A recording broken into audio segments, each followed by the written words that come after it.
Bonjour à toutes et à tous.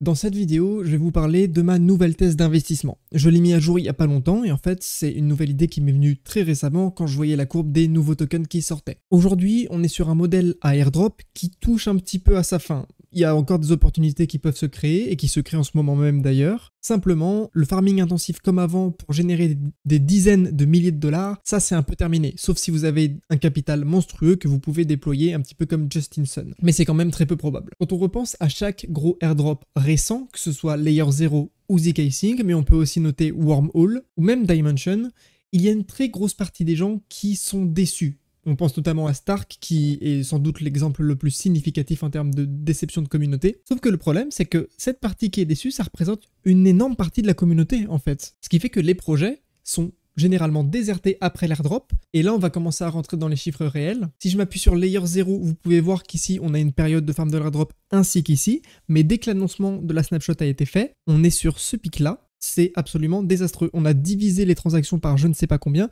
On était à 300 000 messages par jour à peu près, plus de 300 000 messages, et on est tombé à moins de 100 000. On a plus de divisé par 3 l'activité sur Layer 0 après l'airdrop. Alors ici on a un petit pic qui est sans doute la date de l'airdrop, si je dis pas de bêtises. Il y avait des gens qui sont repassés par Stargate parce que bah voilà c'était l'événement et que certains avaient besoin de bridger d'une chaîne à une autre. Mais c'est pas le seul qui est dans ce cas là, c'est bien ça le problème. Quand on regarde Starknet, qui est quand même le Layer 2, je tiens à le signaler, avec la meilleure technologie, qui est l'un des moins chers, bon peut-être pas le plus rapide, mais en tout cas ils ont la meilleure technologie des Layer 2 aujourd'hui sur le marché, devant ZK Sync, on s'aperçoit qu'on a une activité qui est misérable depuis l'airdrop. Donc voilà, ici on avait la période de farm pour laquelle les gens poussaient des transactions afin de farmer l'airdrop, et quand ça a été annoncé, et donc on connaît aujourd'hui la déception qui a été Starknet au niveau de son airdrop, et bien aujourd'hui, bah il y a juste littéralement pas d'activité sur le réseau. Enfin très peu, il y en a un tout petit peu, mais comme tous les Layer 2, parce qu'évidemment il y a un petit peu d'argent à se faire à droite à gauche, moins il y a de gens, plus il y a d'argent à se faire entre guillemets, mais ça reste vraiment pas très fameux. Le gros problème lié à tout ça, c'est que un airdrop ne peut jamais faire 100% de gens satisfaits. Ce n'est pas possible, puisque même si il reward le plus de monde possible, il y aura toujours des gens qui diront on n'a pas reçu assez parce qu'ils ont récompensé trop d'utilisateurs. CF Layer 0, c'est exactement ce qui s'est passé comparé à ZK Sync qui eux ont distribué le jeton à moins de monde à travers l'airdrop. Par contre, les gens ont des plus gros montants. Mais si vous vous souvenez, et vous pouvez encore regarder sur Twitter,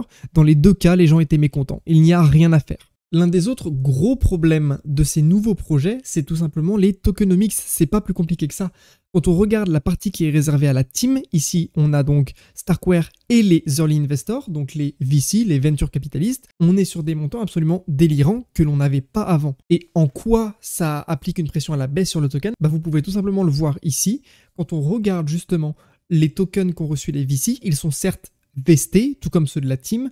Le problème, c'est qu'en général, dès qu'ils les reçoivent, puisqu'ils sont, selon le projet, en plus-value, même si c'est pas toujours vrai au vu des capitalisations et de la valorisation à laquelle les projets lancent aujourd'hui, ils sont généralement en plus-value et vont décider de vendre, puisque eux, ils sont en plus-value, ils gagnent de l'argent. Leur but, c'est pas de rester indéfiniment sur un projet. Ils veulent juste récupérer leur argent le plus vite possible et être rentable sur l'opération. Et quand on regarde justement, par exemple, ici, je prends l'exemple du token Stark, mais on a 9% de la supply totale du token qui est unlocked. On en a 36% qui est locked et on en a 55% qui vont être lockés, mais la date de lock n'est pas encore déterminée. Je ne sais pas si vous vous rendez compte, mais là on parle d'une émission extrêmement vendeuse sur le marché, ce qui fait que oui, forcément, quand il y a plus de vendeurs que d'acheteurs, les cours baissent. Et ça se prouve avec tous les projets les plus récents qui suivent ce modèle-là de venture capitaliste et d'airdrop décevant coûte que coûte. Je vais vous montrer ça avec des graphiques très simples. Ici, vous avez le graphique de Layer 0 et le token Z0 depuis la sortie. Alors certes, il est assez récent celui-là, donc je vais prendre d'autres exemples après, mais ça reste significatif quand même pour moi. Avant, sur les anciens airdrops, quand on avait justement la distribution de tokens, on avait peut-être une baisse le premier jour, mais après, en général, soit ça se maintenait, soit ça montait même un petit peu. Ça pouvait baisser, mais pas autant. Aujourd'hui, on est sur des airdrops qui commencent à 4 $, qui finissent à 2,50. On est quand même sur une baisse extrêmement significative. Si vous avez holdé tout votre back de Z0, vous devez avoir un petit peu l'alarme à l'œil, même si ça peut remonter, ça ce n'est pas dit. Quand on regarde la charte de ZK Sync, c'est pareil, on est pratiquement sur un divisé par 2 depuis la sortie. Un autre projet, pareil, Wormhole, qui a lancé aux alentours des 1,42 $. Aujourd'hui, on est à 0,35. On est sur des montants de division absolument énormes. Starknet, j'en parle même pas, c'est pareil, sachant qu'en plus, ils ont vraiment une communauté haineuse derrière leur dos parce qu'ils ont vraiment foiré leur airdrop pour le coup. Et même les gens aujourd'hui ne veulent plus entendre parler de Starknet. À chaque fois qu'il y a des messages de développeurs de chez Starknet, les gens insultent sur Twitter, carrément, ça va à ce niveau-là. Et même, j'ai envie de dire, quand on regarde d'anciens gros airdrops, tels que celui d'Arbitrum, la charte n'est pas fameuse non plus. Alors certes, le token a lancé à 1,32 et est monté jusqu'à 2 $, voire un peu plus, mais aujourd'hui, on est bien dans le rouge, malgré tout. En même temps, Arbitrum, c'est un peu spécial, parce que, justement, on pourrait comparer avec Optimism, qui, lui, est un petit peu mieux niveau token, puisque Arbitrum font n'importe quoi, enfin du moins les plus gros délégués donc qui ont du pouvoir de vote dans la DAO font n'importe quoi avec la supply du token.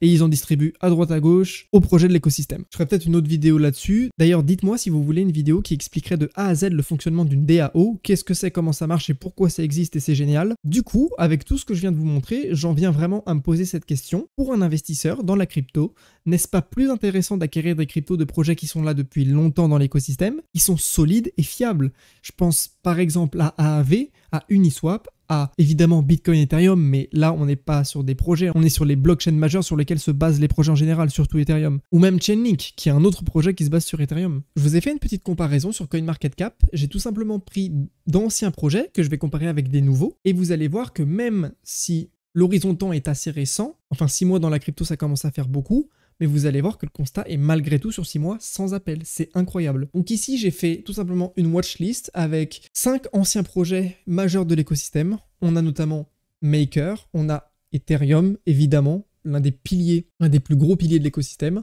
On a Uniswap, on a Chainlink, on a AAV. Et ce que je fais, c'est que tout simplement, je regarde en year-to-date, c'est-à-dire depuis le début de l'année, donc depuis le 1er janvier 2024, combien ils ont fait de pourcents, de combien ils ont performé. Et là, donc on est sur des montants qui sont plutôt appréciables, on est sur du plus de 50% pour Ethereum et Maker, du 30% pour Uniswap, et on est sur des chiffres un petit peu plus rouges pour Chainlink et AAV. Évidemment pour ces projets, si je clique par exemple sur Chainlink, je pourrais prendre des horizons de temps beaucoup plus longs. Par exemple ici, vous voyez que si je me mets en all, le projet existe depuis quand même 2018-2017. Voilà, donc forcément je pourrais prendre des horizons de temps beaucoup plus longs et on aurait des multiples bien plus élevés, mais ce n'est pas le but, puisque le but ici est de comparer avec les nouveaux projets depuis le même temps, depuis la même timeline, sinon ça n'a aucun sens. Si on ne compare pas sur le même horizon de temps, ça n'a aucun sens. Mais justement à ce petit jeu-là, eh bien, il suffit de regarder les nouveaux tokens que j'ai mis dans une autre watchlist, et là, si je les trie encore une fois par year to date, on est sur une catastrophe. On est sur des projets qui ont perdu 70% depuis le début de l'année, on pense notamment à Starknet, Wormhole qui a perdu 75%, on est sur du,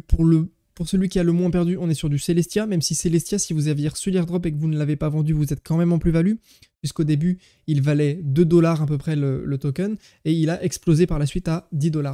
Mais n'empêche que depuis le début de l'année, vous perdez 50%. Pareil pour Optimism, Dimension, j'en parle même pas, c'est une catastrophe, le token est monté à 6 $, aujourd'hui il est à 1,53 $, c'est vraiment une hécatombe, c'est une catastrophe. Alors moi évidemment ça m'embête puisque j'ai certains de ces tokens, notamment j'avais gardé une petite partie de mon airdrop d'Arbitrum, mais je vais conserver cette partie tout simplement parce que il n'est pas impossible que comme Optimism, il fasse plusieurs rounds d'airdrop et il distribue aux holders et à ceux qui délèguent des tokens ARB directement aux délégués de l'Arbitrum DAO. Pareil pour Starknet, même si là j'avoue que celui-là m'a fait très très mal quand même. Et encore une fois, je fais ça pour se donner une idée. Et encore, on prend pas les airdrops les plus récents, tels que Layer 0 et zkSync dans cette liste, puisque encore une fois, ce serait catastrophique. Mais ça n'aurait pas grand intérêt, puisque eux, ils n'existent même pas depuis le début de l'année. Donc, aucun intérêt. Même Stark et Wormhole, c'est un petit peu limite d'ailleurs, parce qu'ils n'existent pas depuis un an vraiment. Du coup, aujourd'hui, je me demande réellement, et partage-moi ton avis là-dessus parce que ça m'intéresse, je me demande s'il n'est pas plus rentable et plus secure d'investir sur des projets qui sont rentables, dont on le sait. On pense par exemple qui ont une vraie trésorerie et qui génèrent des revenus sur le long terme. On pense notamment à AAV, vous pouvez voir à l'écran le staking de Go et le programme Merit qui est en place. Ce yield que vous voyez là vient directement des revenus générés par le protocole intrinsèquement. Ce n'est pas de la Magic Internet Money, ce n'est pas de l'argent imprimé. On pense à Atom qui a une inflation délirante qui ne veut pas baisser, dont la DAO ne veut pas faire baisser, dont la DAO refuse de faire baisser le taux. Ce qui fait que le jeton est une catastrophe encore une fois en termes de charts.